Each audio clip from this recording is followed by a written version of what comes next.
36 number 5 number का भी question है सीबीएसई में। A motor boat covers are distances of 16 kilometre upstream and 24 kilometre downstream in 6 hours. In the same time it covers a distance of 12 kilometer up stream and 36 kilometer down stream. Find the speed of the boat in still water and that of the stream. A motor boat covers a distance of 16 kilometre distance दे दिया गया। एक motor boat है जो 16 kilometre distance cover करती है, इस speed से जाती है down up stream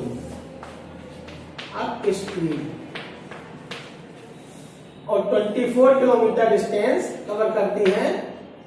distance 24 kilometre distance cover करती है डाउन स्ट्रीम।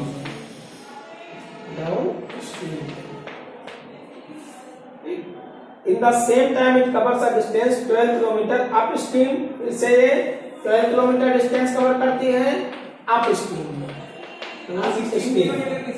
और फिर 36 किलोमीटर डिस्टेंस कवर करती है सेम टाइम में डाउन स्ट्रीम में।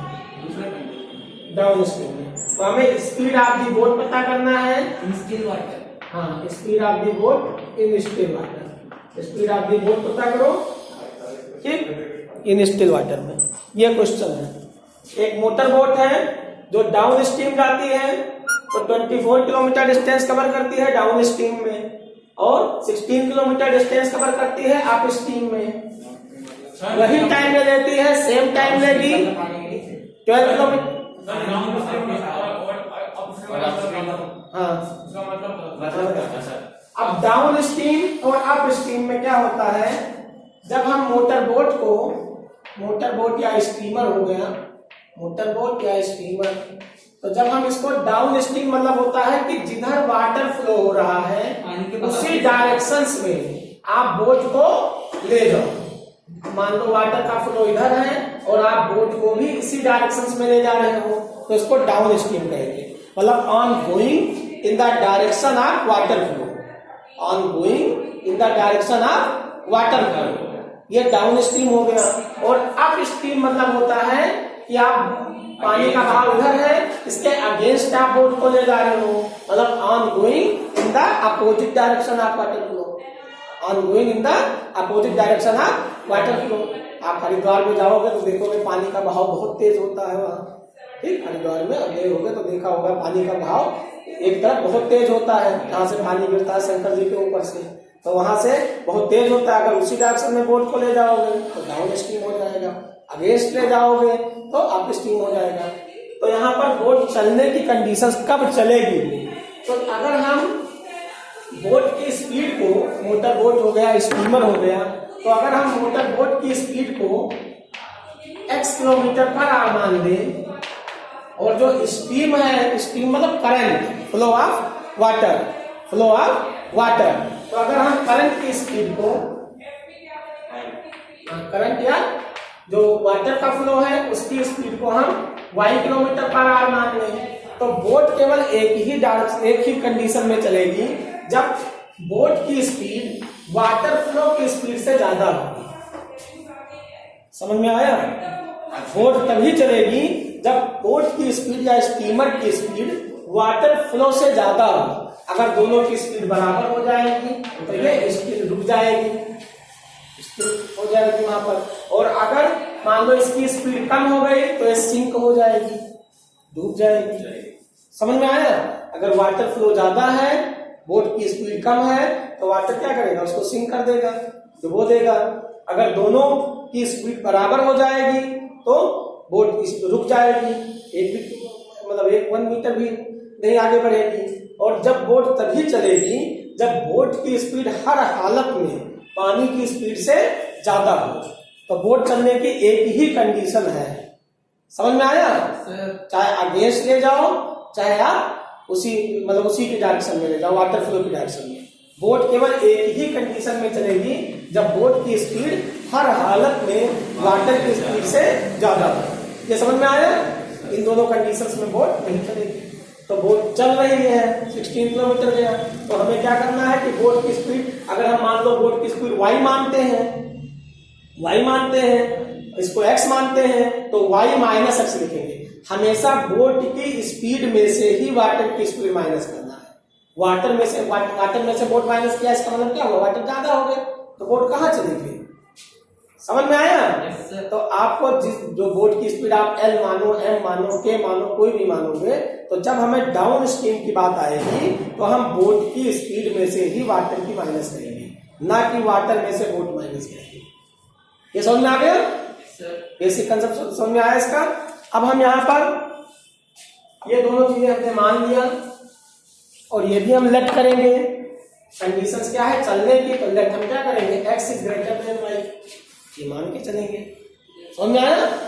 अब यहाँ अप स्ट्रीम, तो अप स्ट्रीम डाउन स्ट्रीम में क्या होता है, दोनों की स्पीड ऐड हो जाएगी। डाउन स्ट्रीम तो बोट की स्पीड और वाटर की स्पीड दोनों ऐड हो गया, तो यहाँ x plus y kilometre per hour हो गया। अप स्ट्रीम में क्या होगा, हाँ अप स्ट्रीम में क्या आएगा, x माइनस होगा। अगर आप इसको y मानते हो तो y माइनस x लिखोगे, L मानते हो तो L माइनस m लिखोगे। मान लो इसको L लिख लिया, इसको m ले लिया तो L माइनस m होगा। समझ में आया? तो ये डाउन स्ट्रीम हो जाएगा x माइनस वाई किलोमीटर। ठीक, अब हमें फार्मूला पता है कि distance is equal to speed into time, speed is equal to distance upon time होता है। ये आपने पढ़ा है फार्मूला, कि स्पीड इज इक्वल टू क्या होता है, distance upon time, cross multiply करते हो तो डिस्टेंस इज इक्वल टू क्या होता है, स्पीड इनटू टाइम होता है। और टाइम इज इक्वल टू क्या होगा, डिस्टेंस अपॉन स्पीड होगा। समझ में आया? अब सेम टाइम दिया है, टाइम दोनों में क्या है कि जितना आप डाउन स्ट्रीम में गए उतना ही अप स्ट्रीम में आए, सेम टाइम। यहाँ क्वेश्चन देखो हम पढ़ रहे हैं, a motor boat covers a distance of 16 kilometer upstream and 24 kilometer downstream in 6 hours in the same time, means 6 hours फिर से लिया उसमें। It covers a distance of 12 kilometer upstream and 36 kilometer downstream in the same time, मतलब 6 hours। समझ में आया? अगर कुछ टाइम में सेम वहां भी 6 आवर्स नहीं देते तो हम टाइम टी मानते हैं, उस केस में भी यहां भी टाइम टी ही मानते। समझ में आया? Find the speed of the boat in still water and that of the steamer, 5 number का क्वेश्चन है। तो यहाँ पर हम टाइम में इक्वेशन बनाएंगे, डिस्टेंस। अब पहला इक्वेशन आप लिखोगे अकॉर्डिंग टू फर्स्ट कंडीशन, इसको हम रब कर देते हैं अकॉर्डिंग टू फर्स्ट कंडीशन।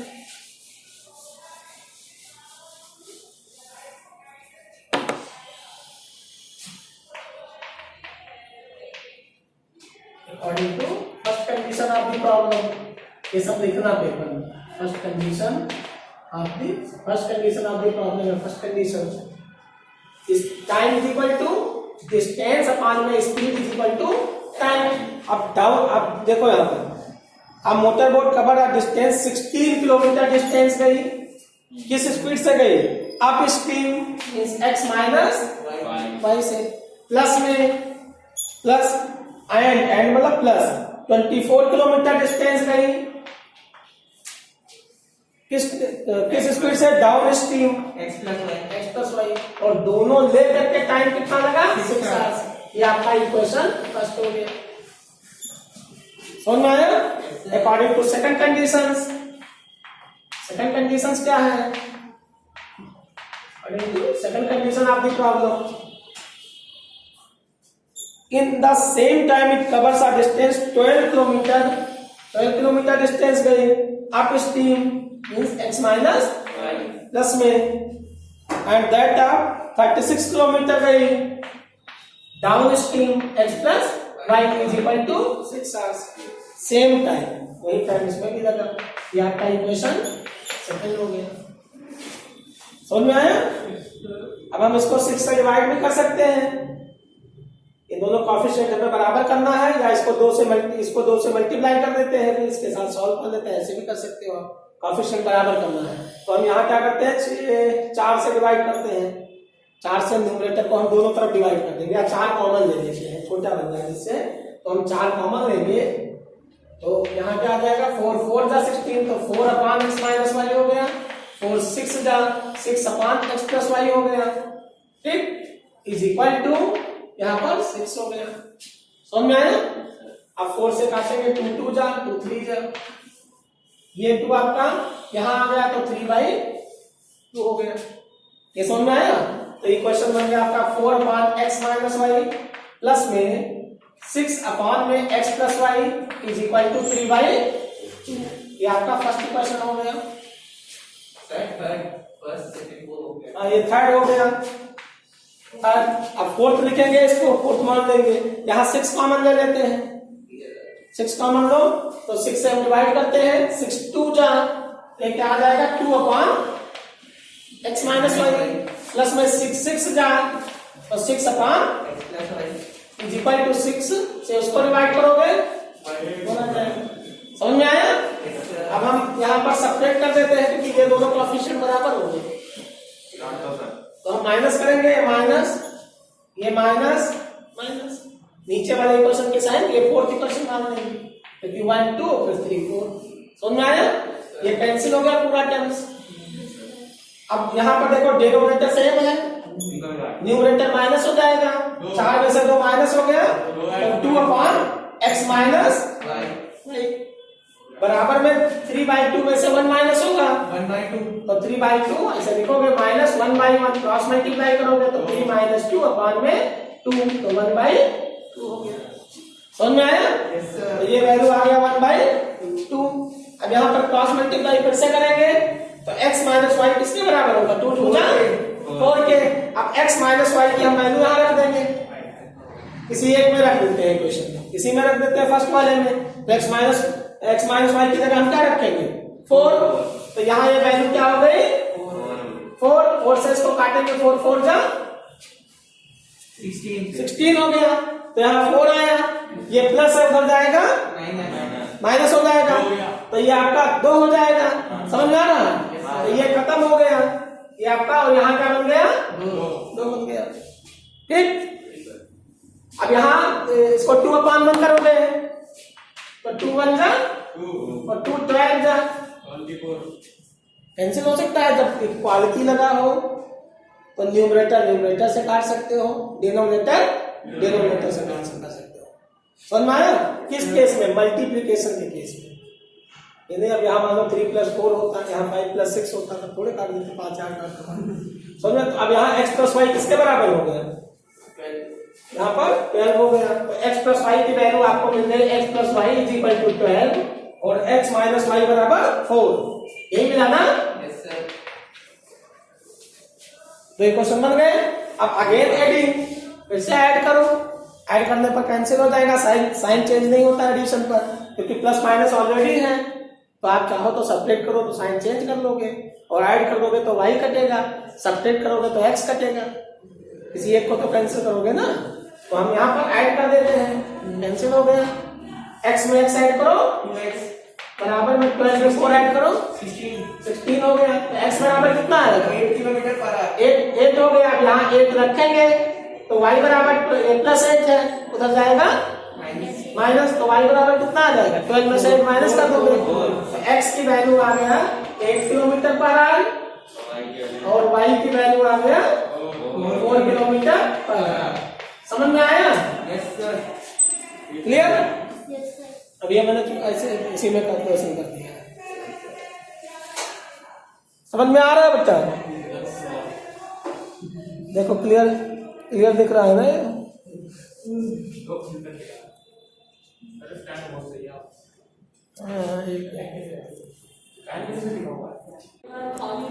आज सीबीएसई का सैंपल पेपर हम सॉल्व करेंगे।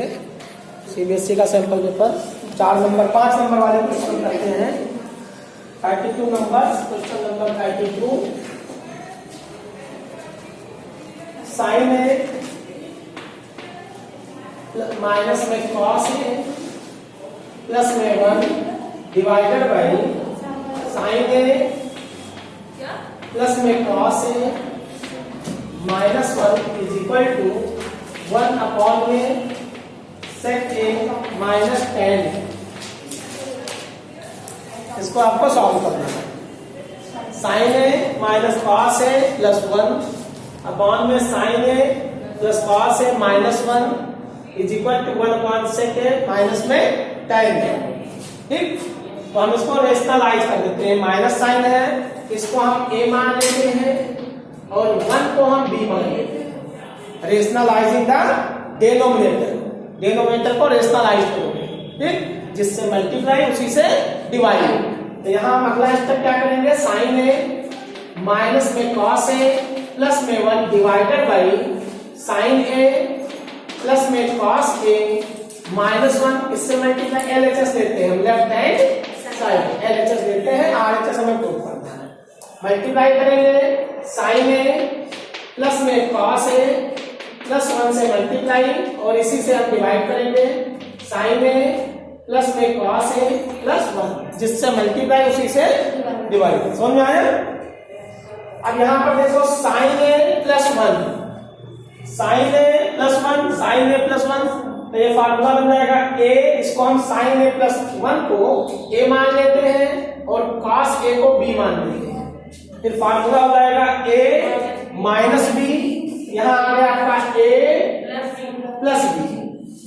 किसका फार्मूला होता है, a square minus b square, ठीक, a माइनस b इंटू में a प्लस b, तो a square minus b square, a मतलब फर्स्ट नंबर का स्क्वायर, तो साइन a प्लस 1 का होल स्क्वायर हो जाएगा a स्क्वायर माइनस में b square means cos a का होल स्क्वायर डिवाइड में नीचे आपका देखो sine a plus cos a है, sign a plus cos a है, तो इसको हम sine a plus cos a को a मान लेते हैं और 1 को b मान लेते हैं।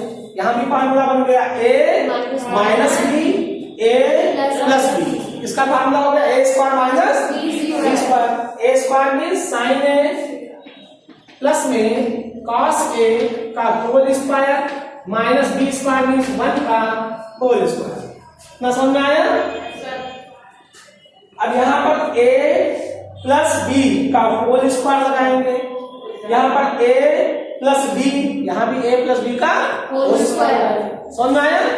फॉर्मूला अप्लाई करो a प्लस b का होल स्क्वायर का, तो a square means sign square हो जाएगा a स्क्वायर प्लस में b स्क्वायर मींस 1 का स्क्वायर 1 होता है, प्लस 2ab मतलब 2 साइन है और माइनस में cos स्क्वायर है, cos a का स्क्वायर करोगे तो cos स्क्वायर है। ये समझ में आया? डिवाइड में डिनोमिनेटर में हम देखते हैं, डिनोमिनेटर में क्या आएगा, a प्लस b का होल स्क्वायर करो तो a square means sine square है प्लस में b square means cos square है प्लस में 2ab, तो 2 साइन a इंटू में cos a और माइनस में 1। क्लियर? Yes sir.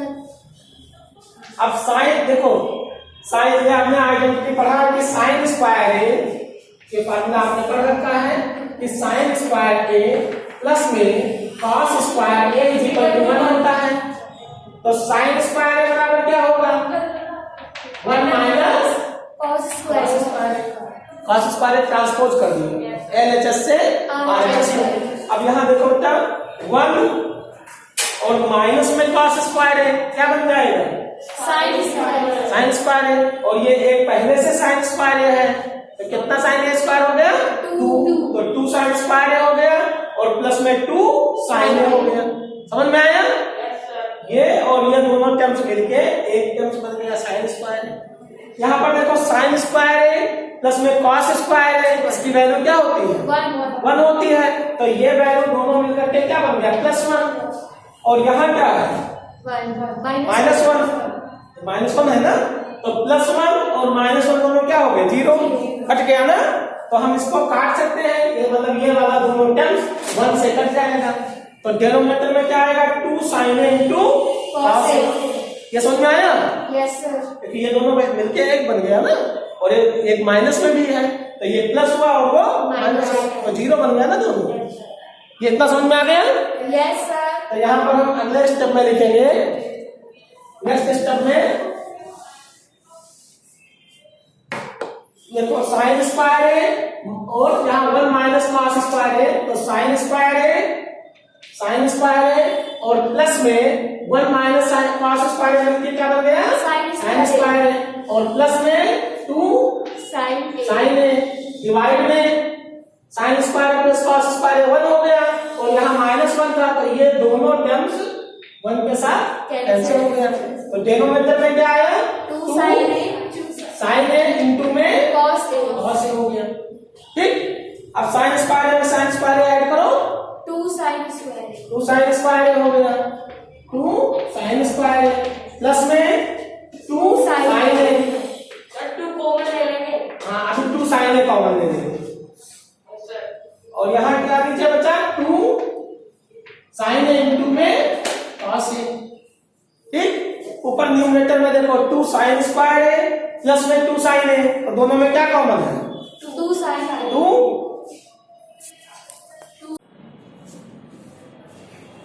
अब यहाँ पर टू साइन ए प्लस 1 बाद में 2 sign A into cos A, 2 sign ए से 2 साइन ए कैंसिल हो जाएगा, तो ये वैल्यू आ गया आपका sign A plus 1 upon cos A. अब ये दोनों नंबर के डिनोमिनेटर के साथ में जाएगा तो sign A upon cos A और प्लस में 1 अपॉन कॉस ए।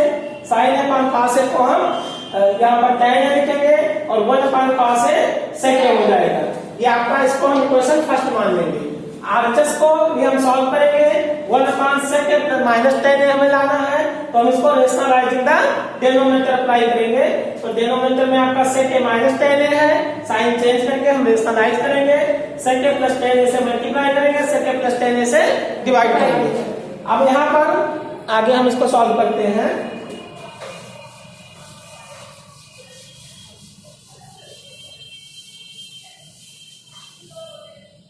1 से sec a प्लस tan a को मल्टीप्लाई करो तो क्या आएगा? sec a प्लस tan a अपॉन में a minus b a plus b, किसका फॉर्मूला हो गया? a square minus b square. तो ये वैल्यू हो गई sec square a minus tan square. अब ये आपने फॉर्मूला पढ़ा है कि 1 प्लस tan स्क्वायर a बराबर होता है sec स्क्वायर a के। अब ये tan स्क्वायर प्लस है, उधर जाएगा तो 1 बराबर क्या हो जाएगा? sec square a minus tan square A। तो sec square a minus tan square a की जगह हम डिनोमिनेटर में क्या लिखेंगे? 1 समझ में आया? तो इसको हम लिख सकते हैं कि sec a प्लस में tan a बच जाएगा, sec a प्लस में tan a अपॉन में 1 बच जाएगा डिनोमिनेटर। तो ये वैल्यू आ गया sec a प्लस में tan a। इसको हम इक्वेशन सेकंड मान लेंगे, इक्वेशन सेकंड। समझ में आया? अब फर्स्ट इक्वेशन में आपका यही आया था sec a प्लस tan a, और आरएचएस में भी आपका यही आया sec a प्लस tan a। तो from equation first and second LHS is equal to RHS, ये हमें प्रूव करना था। समझ में आया?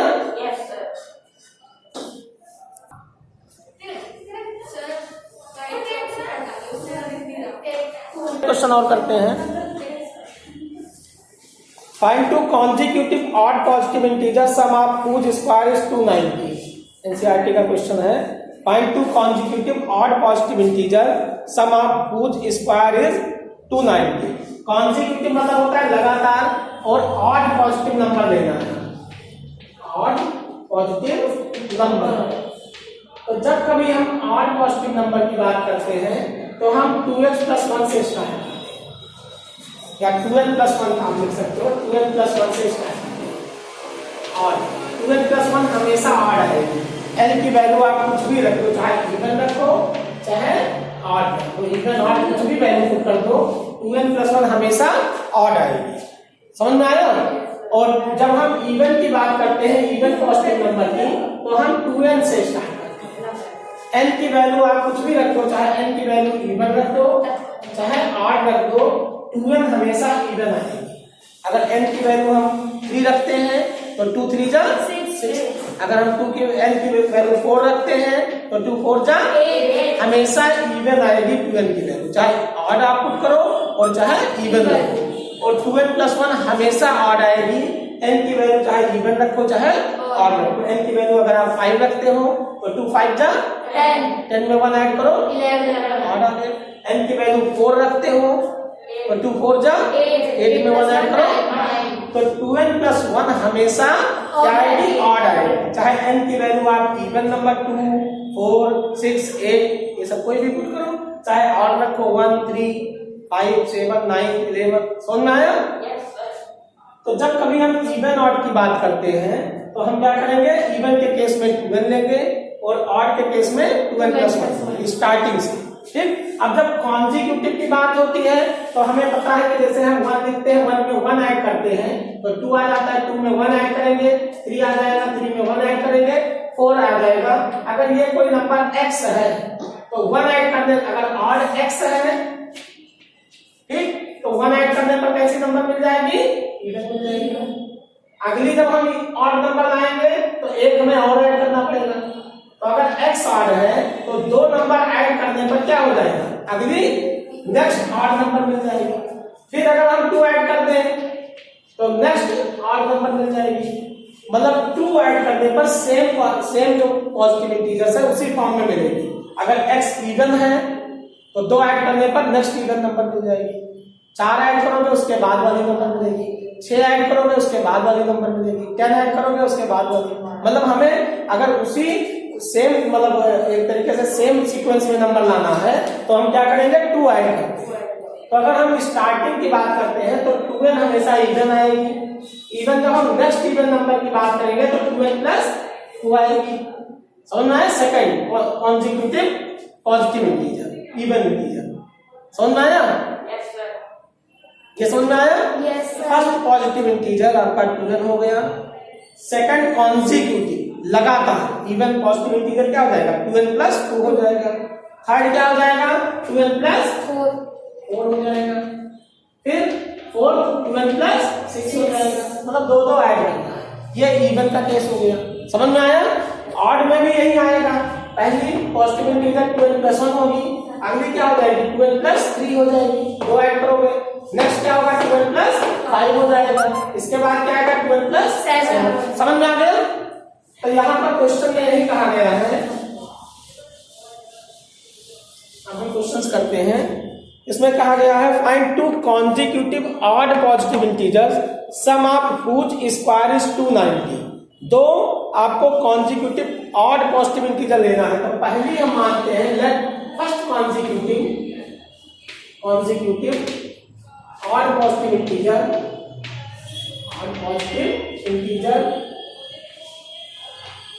इज इक्वल टू 2n+1 हो जाएगा। Second consecutive odd positive integer क्या हो जाएगा, 2n+3 हो जाएगा। समझ में आया?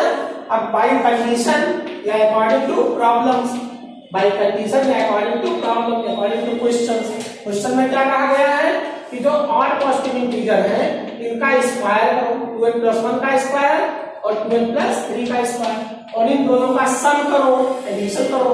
तो ये एडिशन किसके बराबर होगा, 290। समझ में आया?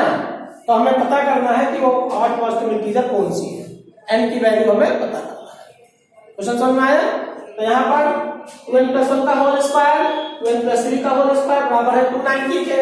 सॉल्व करेंगे, a+b का होल स्क्वायर फार्मूला लगाएंगे तो a+b का होल स्क्वायर क्या होता है, फर्स्ट नंबर का स्क्वायर प्लस सेकंड नंबर का square plus 2 first number into second number. समझ में आया? किसी भी नंबर का यहाँ जो इंडेक्स नंबर होगी, जो पावर होगी, हर एक टर्म्स में वही सम आएगा पावर का। जैसे आप देखते हो a+b का होल स्क्वायर, a+b का होल स्क्वायर क्या होता है, पहले नंबर का स्क्वायर, इसकी डिग्री कितना है, 2 है, तो पहले नंबर की डिग्री क्या है, 2। फिर क्या आएगा, सेकंड नंबर की डिग्री 2 हो गया। फिर ये इंडेक्स नंबर 2 और इन दोनों की a इंटू b, मतलब यहाँ डिग्री क्या है 1 और यहाँ डिग्री क्या है 1 है, तो दोनों को ऐड करो 1 और 1 2। यहाँ डिग्री क्या है 2, यहाँ डिग्री क्या है 2। तो हर एक में जो इंडेक्स नंबर होगी, जो पावर होगी, वही नंबर आती है। समझ में आया? जैसे आपको लिखना है a+b का होल क्यूब, तो क्या लिखते हो, पहली नंबर का क्यूब प्लस में दूसरी नंबर का क्यूब प्लस में 3 और यहाँ a² भी और प्लस में 3ab²। तो यहाँ क्या है 2 पावर है और यहाँ पावर क्या है 1, दोनों को ऐड करो 3।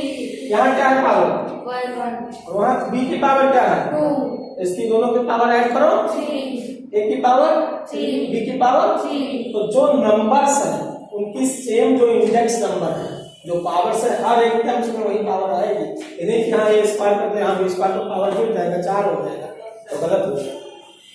ये समझ में आया? कोई भी फॉर्मूला जैसे a प्लस बी की पावर 4 है, a प्लस बी की पावर 4 है तो पहली नंबर की पावर 4 प्लस में दूसरी नंबर की पावर 4 प्लस में यहाँ पर जो नंबर्स आएगा 12 और a का क्यूब हो जाएगा और b की पावर 1 हो जाएगी।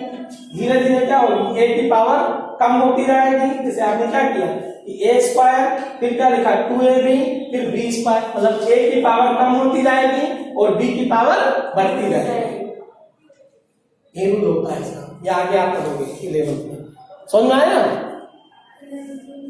तो यहाँ पर हम इसको सॉल्व करेंगे तो a प्लस बी का होल स्क्वायर का फार्मूला लगाओ, 2n का square 4n square a square plus b square 1 का स्क्वायर 1 प्लस में 2ab 2 2 जा 4n हो जाएगा प्लस में 2n का whole square 4n square a square plus में b स्क्वायर 3 का स्क्वायर 9 प्लस में 2ab तो 2 2 जा 4 4 3 जा 12 n और माइनस में 290 बराबर में 0। ठीक, अब यहाँ 4n स्क्वायर में 4n स्क्वायर ऐड करो 8n स्क्वायर और 4n में 12n ऐड करो 16n स्क्वायर 16n हो जाएगा और 1 में 9 ऐड करो 10 माइनस में 290 बराबर में 0। ये आ गया 8n स्क्वायर प्लस में 16n और 10 290 में से माइनस करोगे तो माइनस 280, माइनस बड़ा है ना, माइनस की साइन आएगी बराबर में 0। ठीक, हम 8 से तो 8 कॉमन ले सकते हैं पूरे में या 8 से डिवाइड कर सकते हैं हर एक टर्म्स को। कॉमन लेने का मतलब क्या है कि हर एक टर्म्स को डिवाइड करोगे तो 8 कॉमन ले लोगे तो यहाँ क्या आएगा प्लस में 8 2 जा 16, यहाँ 8 3 जा 24 और 4 बच गया 40, 8 5 जा 40 बराबर में 0। ये समझ में आया? यहाँ 8 मल्टीप्लाई है उधर आएगा तो 0.8 हो जाएगा। 0.8 मतलब 0.8 मीन्स क्या होता है 0। तो ये आपको इक्वेशन मिल गया n स्क्वायर और प्लस में 2n माइनस में 35 बराबर में 0। अब आप मिडिल टर्म्स स्प्लिटिंग फॉर्म लगाओगे कि दो नंबर लो मल्टीप्लाई करें तो 35 आए, ऐड करें तो +2 आए। दो नंबर ऐसे लेना है कि मल्टीप्लाई करें तो क्या आए 35, तो हम मल्टीप्लाई करते हैं 7 और 5 ले लेते हैं 7 5 जा 35। अब प्रोडक्ट आपका निगेटिव आना चाहिए और एडिशन किसमें आना चाहिए पॉजिटिव आना चाहिए। तो दो नंबर का प्रोडक्ट तभी निगेटिव होगा जब उनमें से एक निगेटिव होगा। दो नंबर का प्रोडक्ट तभी निगेटिव होगा जब उनमें से एक निगेटिव हो और दो नंबर का पॉजिटिव मल्टीप्लिकेशन का पॉजिटिव होगा जब उनमें दोनों सेम साइन के। दो नंबर का प्रोडक्ट पॉजिटिव कब होगा, या तो दोनों निगेटिव हो या तो दोनों पॉजिटिव हो, तभी तो प्लस आएगा, मतलब सेम साइन होना चाहिए तभी प्रोडक्ट पॉजिटिव होगा। तो यहाँ पर हमें प्लस में लाना है तो प्लस को ज्यादा रखेंगे, माइनस को तभी प्लस साइन आएगा। अगर यहाँ माइनस लाना होता तो माइनस को ज्यादा रखते प्लस को कम रखते। समझ में आया? तो प्लस माइनस आपको सेट करना है। प्लस माइनस ये डिसाइड करेगा, जो ये नंबर डिसाइड करेगा जिसकी डिग्री 1 है, ये डिसाइड करेगी कि कौन पॉजिटिव होगा कौन नेगेटिव। समझ में आया? और ये डिसाइड करेगा साइन कि दो निगेटिव आ रहा है तो इनमें से एक निगेटिव होगा। दोनों अगर निगेटिव होते तो पॉजिटिव आ जाता, दोनों पॉजिटिव होते तो पॉजिटिव आ जाता। तो निगेटिव साइन ये डिसाइड करेगा कि एक पॉजिटिव एक निगेटिव है, लेकिन कौन बड़ा होगा कौन छोटा होगा ये साइन डिसाइड करेगा। समझ में आया? इसमें बहुत से मिस्टेक हो जाती है, तो ये आपको ध्यान रखना। अगर ये -2n होता तो हम इसको माइनस रखते इसको प्लस रखते, तभी तो माइनस होता। समझ में आया? तो यहाँ पर n स्क्वायर और प्लस में 7n माइनस में 5n माइनस में 35 बराबर में 0। n कॉमन ले लेंगे तो n + 7 हो गया, यहाँ पर -5 कॉमन ले लेंगे तो n + 7 हो गया बराबर में 0। अब एक ब्रैकेट में आ गया n - 5, दूसरे में आ गया n + 7 बराबर। अब दो नंबर का प्रोडक्ट 0 आ रहा है, ये मल्टीप्लाइड बाय दिस नंबर बराबर 0। तो दो नंबर का प्रोडक्ट अगर 0 हो तो उनमें से कम एक 0 होगा, एटलीस्ट 1 इज 0। क्योंकि दो नंबर का मल्टीप्लिकेशन तभी जीरो होता है जब उनमें कम से कम एक जीरो हो या तो दोनों जीरो हो। जैसे आप लिखते हो 0 इंटू 2, तो 0 इंटू 2 क्या होता है? 2 इंटू 0, 0 इंटू 0। तो दो नंबर का मल्टीप्लिकेशन जीरो होगा कब? जब उनमें कम से कम एक जीरो हो या दोनों जीरो। समझ में आया?